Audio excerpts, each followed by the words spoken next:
When the Trump administration unveiled its outline of a tax plan on Wednesday, officials trumpeted a bold promise to shave the corporate tax rate to a flat 15% and sharply reduce taxes for ordinary Americans.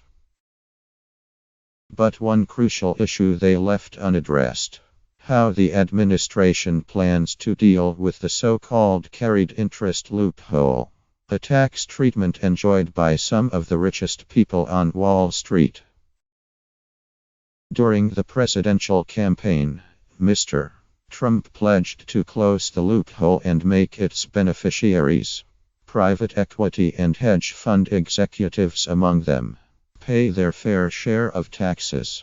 He once proclaimed that hedge fund guys are getting away with murder. So far, it is unclear just how the skeletal proposal announced by the Trump administration on Wednesday will address this issue. But already, there is reason to believe that the president will not soon fulfill that campaign pledge. Carried interest, which is essentially the profits reaped by hedge fund managers and private equity executives, is currently taxed at a long-term capital gains rate, is about half the roughly 40% ordinary income rate for the highest earners. Critics argue that these executives should pay the full rate, while industry groups say they are entitled to the lower rate. They are taking entrepreneurial risks. The Trump administration proposal, which was thin in details, does not address the issue of how carried interest should be taxed, nor has the administration said what, if any, impact its proposal would have on carried interest. But in interviews, several tax experts and Wall Street lawyers said that by not mentioning the matter at all, the administration seemed to be signaling the tax proposal would effectively eliminate the unique taxation of carried interest.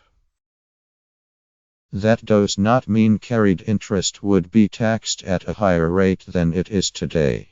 Instead, experts say, the tax rate for carried interest may well go down. That reading is based on the proposal subjecting pass-through entities, which include partnerships like private equity firms and hedge funds, to a 15% tax rate, which is lower than the rate on capital gains and much lower than the top rate on ordinary income. In other words, it appears that if the Trump plan is enacted, private equity executives would not just avoid higher taxation, their taxes would actually decline. If that turned out to be the case, private equity and hedge fund managers will have dodged a bullet, having long feared that Mr. Trump might make good on his populist rhetoric and seek to have carried interest taxed as ordinary income, rather than as capital gains. Robert Willans, a tax and accounting expert in New York, said the issue of the loophole could become moot under the Trump administration's proposal. Carried interest would disappear, not on its own, but because of the reduction, Mr. Willans said. The response from the private equity industry was muted on Wednesday, in part because the details were unclear. The industry's trade group, the American Investment Council, declined to comment. The current proposal, which is merely a template for lawmakers and may not resemble a final tax overhaul plan, is not a sure win for the industry. It is still possible that when lawmakers get their hands on the plan, they will push to increase the taxation of carried interest. The one-page presentation handed out by the White House to describe the tax proposal simply says there would be a 15% business tax rate, down from 35%. The presentation also refers to a proposal to eliminate tax breaks, special interests but does not include specifics. Mr. Trump's close ties to hedge fund managers and private equity executives make it easy for his critics to assume the plan would provide a tax benefit to the ultra-wealthy.